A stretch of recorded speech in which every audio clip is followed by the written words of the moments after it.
ওমা তাকুমুর রাসূলু ফাখুযুহু ওয়া মা নাহাকুম আনহু ফান্তাহু। নবী যে আল্লাহর পক্ষের থেকে যে হুকুম আকাম নিয়ে আসছেন এবং ওই হুকুমের উপরে চলার জন্য বলেন, করার জন্য বলেন, তোমরা করো, চলো। আর যেটা তিনি মানা করেন তার থেকে তোমরা বিরত। লাকাদ কানা লাকুম ফি রাসূলিল্লাহি উসওয়াতুন হাসানা।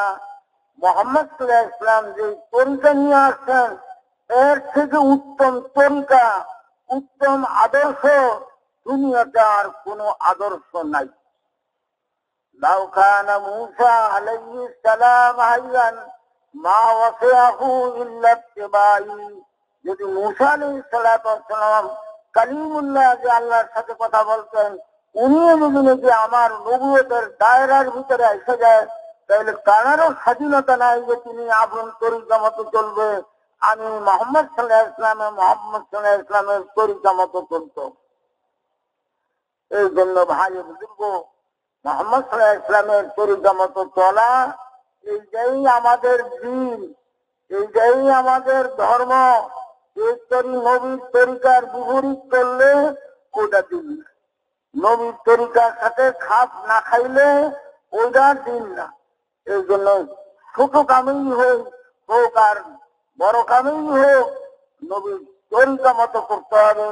নবী আমাদেরকে এমনি বেকার ফলে যান নাই, তিনি আমাদেরকে পুরা জিন্দিগি দিয়ে গেছেন। হাতের নখগুলি কেমনে কাটবো, হাতের নখ কাটার তরিকাও তিনি বাতাইছেন। পায়ের তরিকা, পায়ের নখগুলি কেমনে কাটবো তার তরিকাও তিনি বাতাইছেন। ওই টয়লেটে কেমনে যাইবো, কেমনে আসবো, বিয়া করলে, বিবি বাড়িতে আসলে বিবির চুল ধরিয়ে কি দোয়া করবো, বিবির সাথে মিলবার সময় কি দোয়া করবো, যাতে শয়তানের থেকে সে হেফাজত করতে পারে, সমস্ত কথা মুহাম্মদ সাল্লাল্লাহু আলাইহি ওয়াসাল্লাম তিনি আমাদেরকে বাতাইয়া গেছেন। এই জন্য মুহতারাম বুজুর্গ দোস্ত, মুহাম্মদ সাল্লাল্লাহু আলাইহি ওয়াসাল্লামের তরিকা মতো চলা আমাদের ধর্ম, আমাদের দিন। আল্লাহ জাল্লা জালালু বলেন, কুল ইন কুনতুম তুহিব্বুনাল্লাহ ফাত্তাবিউনি ইউহিব্বুকুমুল্লাহ ওয়া ইয়াগফির লাকুম যুনুবাকুম আল্লাহু গফুরুর রহিম। হে নবী, তুমি তোমার উম্মতকে বলে দাও, যদি নাকি তারা বলে যে আমরা আল্লাহকে ভালোবাসি, ভাই ঘুম দেন নাকি? যার পাশে যে ঘুমায় একটু মেহরবানি করিয়া লাগাই দেন। হে নবী, যদি নাকি তারা বলে যে আমি আল্লাহকে ভালোবাসি, তাইলে তারা যেন তোমার তরিকা মতো চলবে। যারা নাকি নবীর তরিকা মতো চলবে, আমি তাদেরকে ভালোবাসব, আমি তাদের গুনাহ মাফ করিয়ে দেব। তো ভাই, আল্লাহ আমাদেরকে ভালোবাসুক, আল্লাহ আমাদের গুনাহ মাফ করুক, এটা কি আমরা চাই? কি করতে হবে? কি করতে হবে বলেন? কি করতে হবে? যে নবীর তরিকা মতো চললে, যদি নবীর তরিকা মতো চলি, আল্লাহ জাল্লা জালালু আমাদের গুনাহ মাফ করিয়ে দিবেন, আমাদেরকে তিনি ভালোবাসবেন। আল্লাহ আমাদেরকে ভালোবাসবেন, আমাদের গুনাহ মাফ করিয়ে দিবেন। যখন আমরা মুহাম্মদ সাল্লাল্লাহু আলাইহি ওয়াসাল্লামের তরিকা, মুহাম্মদ সাল্লাল্লাহু আলাইহি ওয়াসাল্লামের সুন্নাত মুআফিক জিন্দেগি যাপন করব, আল্লাহ আমাকে ভালোবাসবেন, দুষ্ট বানিয়ে দিবেন, আমাদের গুনাহ সমূহকে মাফ করিয়ে দিবেন। তো ভাই, মহিলাই হোক আর পুরুষই হোক, বাচ্চাই হোক আর আমিরই হোক আর গরিবই হোক, যে কেউই হোক না কেন, মুহাম্মদ সাল্লাল্লাহু আলাইহি ওয়াসাল্লামের তরিকা মতো না চললে তার জিন্দেগির কোনো দাম নেই, তার জিন্দেগির কোনো ভ্যালু নাই। মুহাম্মদ সাল্লাল্লাহু আলাইহি ওয়াসাল্লামের তরিকা মতো জিন্দেগির ছোট বড় সব কামগুলি মুহাম্মদ সাল্লাল্লাহু আলাইহি ওয়াসাল্লামের তরিকা মতো করতে হবে। তো তবলিগ দাওয়াতের নামে যে মেহনত, ইমানি তাহারিক, যে আল্লাহ জাল্লা জালালুর হুকুম মতো জিন্দিগির প্রত্যেকটা ছোট বড় কাম করব মুহাম্মদ সাল্লাল্লাহু আলাইহি ওয়াসাল্লামের তরিকা মতো করব। তোয়ার আসিনা ভাই ভাই ও বুজুর্গ, মুহাম্মদ সাল্লাল্লাহু আলাইহি ওয়াসাল্লামের তরিকার বিপরীত চললে রক্ষার কোন রাস্তা নাই। ফালিয়াযারিল্লাযীনা ইউখালিফুনা আন আমরিহি আন তুসীবাহুম ফিতনাতুন আও ইউসীবাহুম আযাবুন আলীম। আল্লাহ আল্লাহ রাসূলের হুকুমের বিপরীত করলে দুনিয়ার ভিতরে ফিতনার ভিতরে পড়বা, আর আখিরাতে ভীষণ মুসিবতের সম্মুখীন হইবে। আজ ফিতনা ছাড়া আমরা সব আছি, সকলেই ফিতনার ভিতরে। এই জন্য মুহতারাম বুজুর্গ দোস্ত, রাসূলুল্লাহ সাল্লাল্লাহু আলাইহি ওয়াসাল্লাম তার তরিকার বিপরীত চললে যে রক্ষার কোন রাস্তা নাই, এই কথা বুঝানোর জন্য তিনি দৃষ্টান্ত দিন। কি বলছেন? وَإِنَّهُ سَيَخْرُجُ مِنْ أُمَّتِي تَتَجَارَى بِهِمْ تِلْكَ الْأَهْوَاءُ كَمَا يَتَجَارَى الْكَلَبُ بِصَاحِبِهِ لَا يَبْقَ مِنْهُ عِرْقٌ وَلَا مَفْسَدٌ إِلَّا دَخَلَهُ। রাসূলুল্লাহ সাল্লাল্লাহু আলাইহি ওয়াসাল্লাম বলেন, পরবর্তী জামানায় আমার উম্মতের ভিতরে কিছু লোক এরকম পয়দা হবে যে তারা তাদের ধর্ম, তাদের মন মতো চলেই তাদের ধর্ম, না আল্লাহর হুকুমের পরোয়া করবে, না নবীর সুন্নতের পরোয়া করবে। তাদের রক্ষা নাই। যেমন নাকি কোন ব্যক্তিকে যদি পাগলা কুকুরে কামড়ায়, পাগলা কুকুর বোঝেন যে ভাই, পাগলা কুকুরে কামড়ায়, পাগলা কুকুরের দাঁতের ভিতরে বিষ আছে। এই যা ডাক্তার, হিকিম, ওজা, জ্ঞানী সকলেই এই কথা মানতে বাধ্য যে পাগলা কুকুরের দাঁতের ভিতরে বিষ আছে। এখন যদি নাকি ভাই শুনবেন নাকি আপনারা, এখন যদি নাকি কোন ব্যক্তিকে পাগলা কুকুরে কামড়ায়, তার করণীয় কি? তার করণীয় হলো তাড়াতাড়ি কোন ঝাড়ফুঁকওয়ালার কাছে গিয়ে এই বিষটা বাহির করতে হবে, অথবা কোন ঔষধ খাবে যার দ্বারা নাকি এই বিষটা নষ্ট হয়ে যায়, অথবা ইঞ্জেকশন লাগাবে যার দ্বারা নাকি এই বিষটা নষ্ট হয়ে যায়। এগুলা যদি না করে তাইলে এই বিষটা খুব তাড়াতাড়ি শরীরের রক্তের সাথে মিশে যায়। আর যদি নাকি রক্তের সাথে এই বিষ মিশিয়া গেল, এটা একটা কঠিন রোগ, এই রোগী স্বাভাবিক বাঁচে না, এই রোগী স্বাভাবিক বাঁচে না। এই রোগী বিভিন্ন রকমের আলামত হয়, তার ভিতরে এক নম্বরের বড় আলামত হইল এই রোগী পানি পান করতে পারে। কি পানি পান করতে পারে না ভাই? পানি পান করতে পারে না। পানির পিপাসা তার ডান বাইরে যাবে এমন অবস্থা, কিন্তু যখন পানি তার নজরে পড়ে, পানিতে সে দেখে, পানি দেখার সাথে সাথে তার ভিতরে এমন ভয়ের সৃষ্টি হয়, পানি পান করার দিকে না উগাইয়া কিসের দিকে ভাগে, কিসের দিকে ভাগে। তো বলেন, যে ব্যক্তি পানির থেকে ভাগে তার মৌত অনিবার্য। পানির অপর নাম কি? জীবন। পানির অপর নাম জীবন।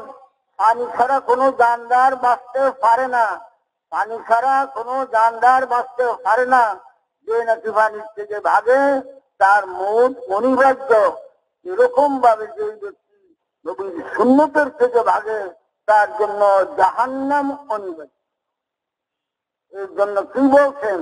ওমা আতাকুমুর রাসূলু ফাখুযু ওমা নাহাকুম আনহু ফান্তাহু কুল্লু উম্মতি ইয়াদখুলুনাল জান্নাহ ইল্লা মান আবা قيل ومن يأبى يا رسول الله قال من أطاعني دخل الجنة ومن عصاني فقد أبى আমার প্রত্যেকটা উম্মতি বেহেশতের ভিতরে যাবে, কিন্তু যারা ইনকারকারী তারা দোজখের ভিতরে যাবে। বলে ইনকারকারী বুঝলাম না। নবী বলেন যারা নাকি আমার তরিকা মতো জিন্দেগি যাপন করে, এর অর্থই লই যা যে তাদের দিলের ভিতরে আমার মহব্বত আছে, এই জন্য আমার তরিকায় অবলম্বন করে তারা জিন্দেগি যাপন করে।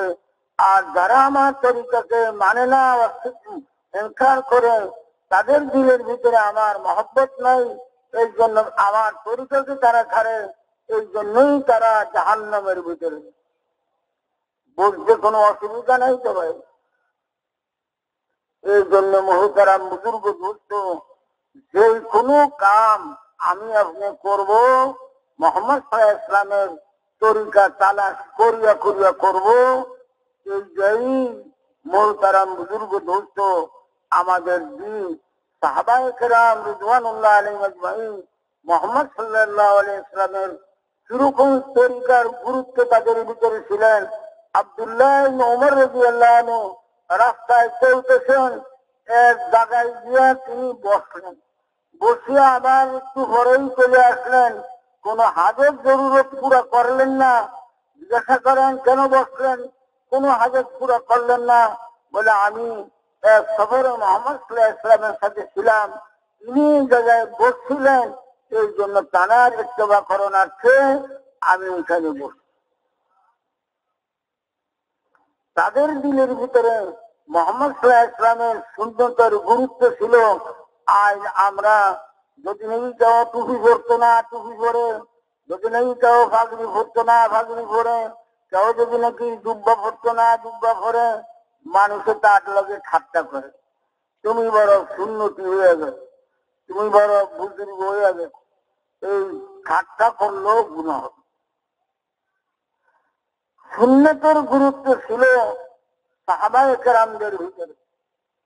বলেন যে মুসলমানরা যখন রুম দেশ দখল করছিল, মুসলমানদের পক্ষের থেকে যে গভর্নর গেছিল সেখানে ওই দেশের গণ্যমান্য লোকগুলোকে দাওয়াত দিচ্ছে।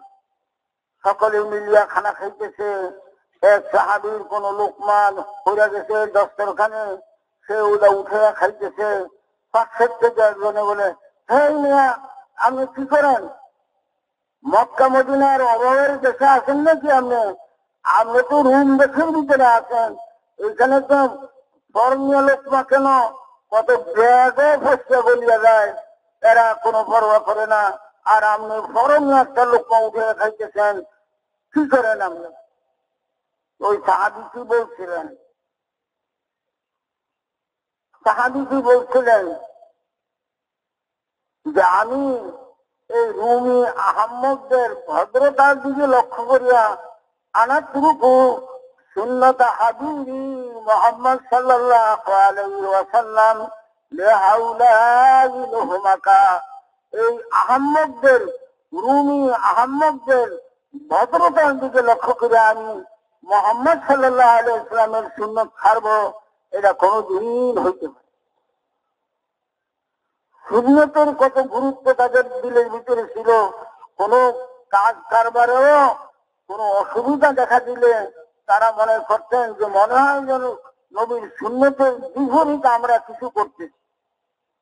এক যুদ্ধের ভিতরে সাহাবায়ে কেরামদের জামাত গেছে যুদ্ধের জন্য, কিন্তু দুই পক্ষেরই যুদ্ধ হইতেছে, কিন্তু কোনো ফলাফল দাঁড়াইছে। সাহাবায়ে কেরাম বলেন, বাইরে মনে হয় যে আমরা নবীর সুন্নতের বিপরীত আমরা কোনো কাজ করতেছি, নবীর সুন্নতটা আমরা ছাড়ছি। দেখো বসো, আমরা দেখি যে কি ঘটনা ঘটে। তালাশ করতে করতে দেখা গেল যে মেসওয়াক করা ছুটে গেল। তা আমির হুকুম দিল যে মেসওয়াক কর। মেসওয়াক শুরু হলো। দুশ্মনের পক্ষের থেকে সিআইডি গোপনী পুলিশ ছিল, লোক ছিল, তারা দেখে যে মুসলমানরা আজ হাতিয়ার যন্ত্রের কোনো তৈরি নেই, তারা কেবল দাঁতটা দেয়, তারা কেবল দাঁত সাফ করে। তারা খুব বলে, আমরা বলি দাঁত সাফ, তারা বলে দাঁতটা যায়। দেখার কি ঘটনা ঘটলো, তো তাদের পক্ষে খবর দিল যে মুসলমানরা হাতিয়ার যন্ত্র বাদ দিয়ে তারা কেবল দাঁতটা যায়। তারাও চিন্তা করলো যে দাঁত যুদ্ধের সাথে দাঁতটা জানের কি অর্থ, এর লাগে তো কোনো মিল নেই।